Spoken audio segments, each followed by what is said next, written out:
Welcome you all. तो today we are going to start a new chapter. हम लोग start कर रहे हैं चैप्टर नंबर 8 क्वाड्रिलैटरल्स। तो इससे पहले की जो भी क्लास 9th में सभी चैप्टर्स हो गए हैं, जैसे ट्रायंगल्स वाला चैप्टर पूरा कंप्लीट करा दिया गया है। तो उसके बाद मैं चैप्टर 8 क्वाड्रिलैटरल स्टार्ट करने जा रहा हूँ। तो क्वाड्रिलैटरल क्या होता है, क्वाड्रिलैटरल क्या होता है, कितने टाइप का होता है, इससे रिलेटेड क्या थ्योरम्स हैं, ये सारी चीज़ें हम इस चैप्टर 8 में कंप्लीट करने वाले हैं। लेकिन ऐसा नहीं है कि अभी तक आपने क्वाड्रिलैटरल्स क्या होते हैं इनके बारे में थोड़ा सा भी ना पढ़ा हो। क्वाड्रिलैटरल क्लास 6 से ही 7 से 8 से आपको इंट्रोडक्शन में पता चल जाता है कि जैसे चैप्टर क्लास 8th में आपने क्वाड्रिलैटरल काफ़ी डिटेल में समझा होगा, थोड़ा बहुत अंडरस्टैंडिंग क्वाड्रिलैटरल के नेम से।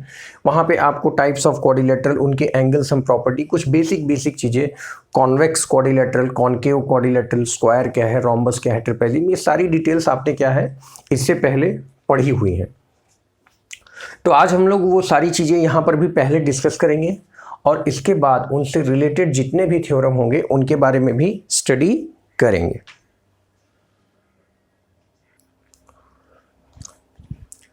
तो जैसा कि आप लोग देख पा रहे होंगे, यहाँ मैंने कुछ क्वाड्रिलैटरल्स के डायग्राम बनाए हुए हैं और इन सारी चीज़ों की जानकारी आपको पहले से है, ठीक है ना।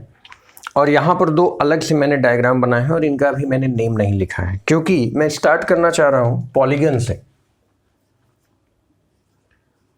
पॉलीगन, जब आप क्लास 8th में थे तो पॉलीगन आपने क्या पढ़ा था? Polygons are nothing but a type of geometry which is made with the help of straight line. किससे बने हुए होते हैं? स्ट्रेट लाइन से। स्ट्रेट लाइन,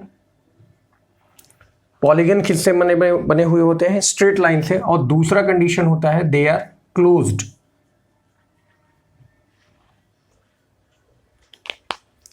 वो क्या होते हैं? स्ट्रेट लाइन से बने हुए होते हैं। और कैसे होते हैं? वो क्लोज ज्योमेट्री होते हैं। तो ऐसे जितने भी ज्योमेट्री शेप्स होते हैं उनको क्या कहा जाता है? पॉलीगन। जिसमें आपने स्टार्ट किया होगा ट्रायंगल से, फिर क्वाड्रिलैटरल, फिर pentagon, hexagon, octagon, nonagon, decagon and ngon, मतलब पॉलीगन्स। फिर जितने भी बढ़ते चले जाएंगे साइड, उतने साइड्स बढ़ेंगे और पॉलीगन बनता चला जाएगा उतने साइड्स का।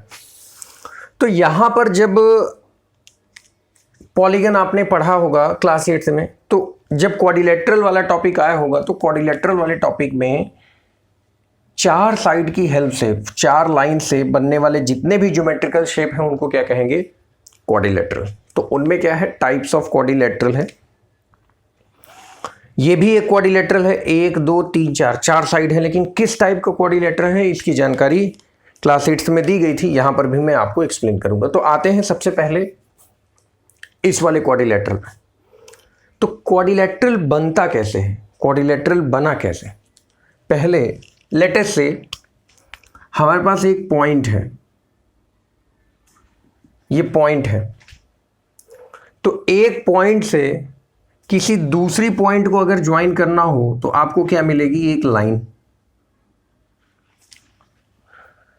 फिर एक साइड हमको मिल गया, दूसरा साइड पता लगाने के लिए हमको दूसरा पॉइंट निकालना होगा और ये हमने कर दिया दूसरा पॉइंट। अब ये हो गई 2 लाइन, ये हो गई फर्स्ट। नेम लेते चलिए A B C।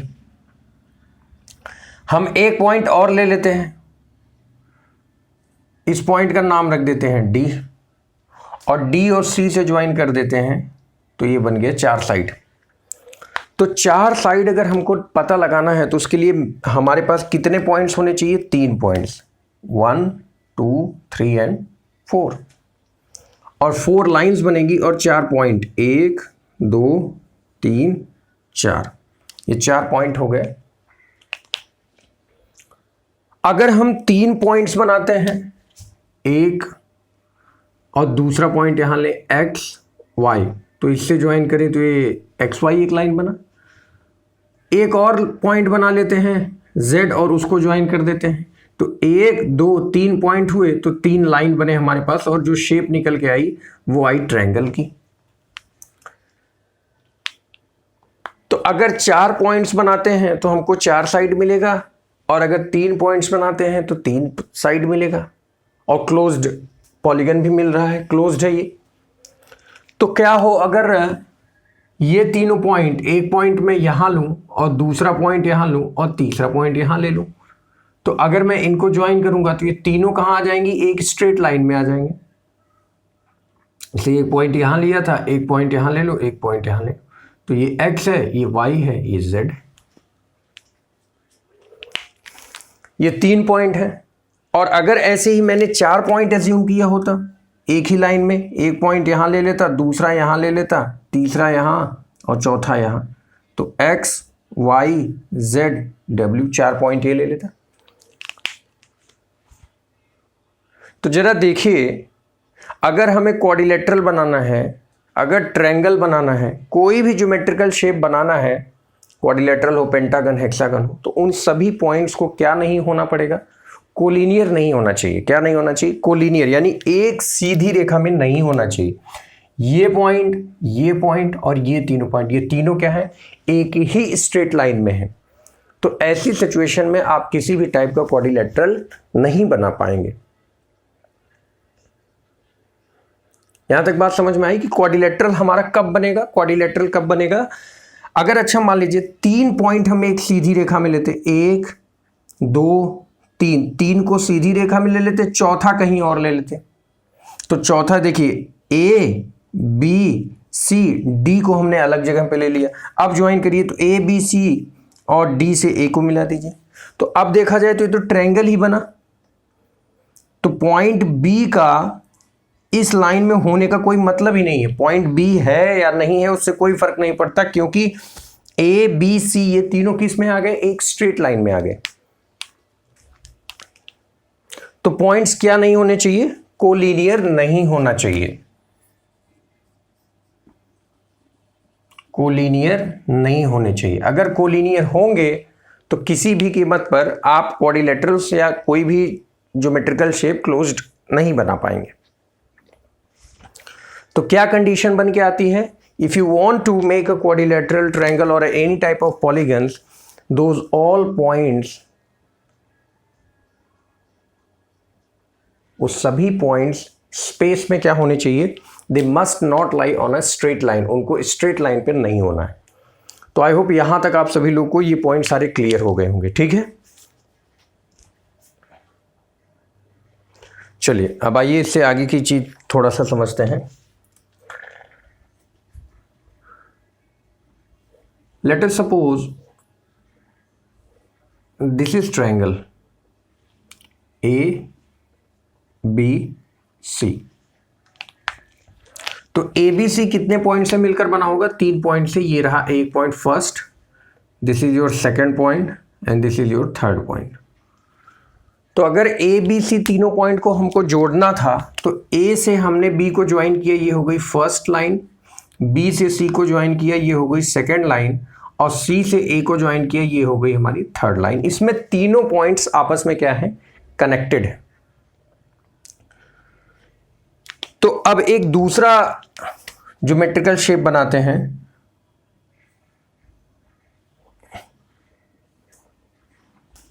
और ये हो गया हमारा x, ये हो गया y, और ये हो गया z, और ये हो गया w। तो 4 पॉइंट यहां पर भी हैं आपके। तो x से y कनेक्टेड है, ये आपकी कौन सी हो गई, फर्स्ट लाइन। y से z कनेक्टेड है, ये कौन सा हो गया आपका, सेकंड लाइन। z से w कनेक्टेड है, ये हो गया आपका थर्ड लाइन, और w से x कनेक्टेड है, ये हो गया आपका फोर्थ लाइन। अच्छा, इस ज्योमेट्रिकल शेप में, इस क्वाड्रिलेटरल में ऐसे कौन से पॉइंट्स हैं जिनको अभी आपने ज्वाइन नहीं किया हुआ है? जी बिल्कुल, वो है y और w, x और z। तो y और w को अगर मैं ज्वाइन करूंगा,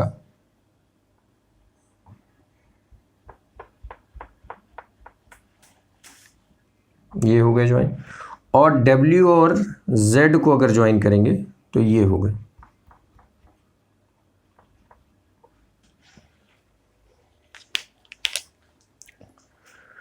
तो ये जो चारों हैं लाइन, बाहर की तरफ से जो ज्वाइंट हुए हैं ये क्या बनाते हैं, किसी क्वाड्रिलेटरल का साइड बनाते हैं। और जो इंटरनली आपने जोड़ा हुआ है ये क्या कहलाते हैं, डायगोनल्स कहलाते हैं। तो डायगोनल्स कैसे नाम दिया गया, देखिए पॉइंट एक्स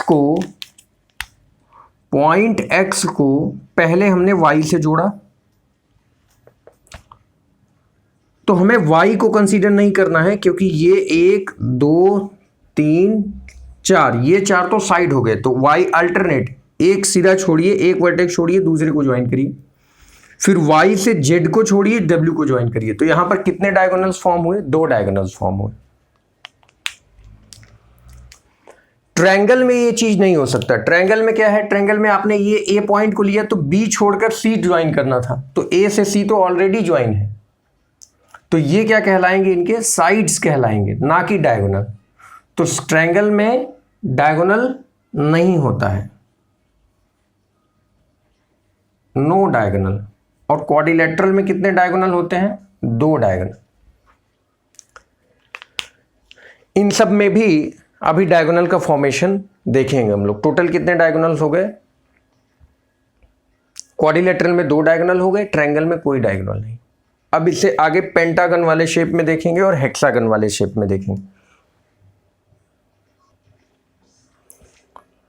तो अब लोग यहां पर हम लोग डायगोनल को समझने जा रहे हैं पेंटागन और हेक्सागन में। चलिए स्टार्ट करते हैं। तो पेंटागन में कितने साइड हो गए, 1 2 3 4 5।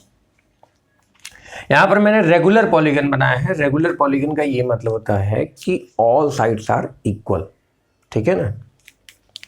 क्लास 8th में ये सारी चीजें थी। तो पहले मैंने बताया अगर मैंने पॉइंट P को लिया है तो P से मैं Q को तो ज्वाइन कर चुका हूं, अगला किसको ज्वाइन कर सकता हूं, R को। तो हो गया पहला, फिर S को। तो 2 डायगोनल हमारे पास P से मिलकर आ गए, ठीक है ना। अब मैं पॉइंट Q को लेता हूं और Q से R तो ज्वाइंट है, तो कौन ज्वाइन करना बाकी है, S, और किसे ज्वाइन कर सकता हूं, T को। तो यहां से भी हमको मिल गया। और फिर R से ज्वाइन करना बाकी है, तो R से S तो ऑलरेडी ज्वाइंट है, फिर कौन बाकी है, T को ज्वाइन कर दिया। और S से ज्वाइंट करना चाहेंगे तो सभी कनेक्टेड ही हैं, और T से भी सभी लोग कनेक्टेड ही हैं।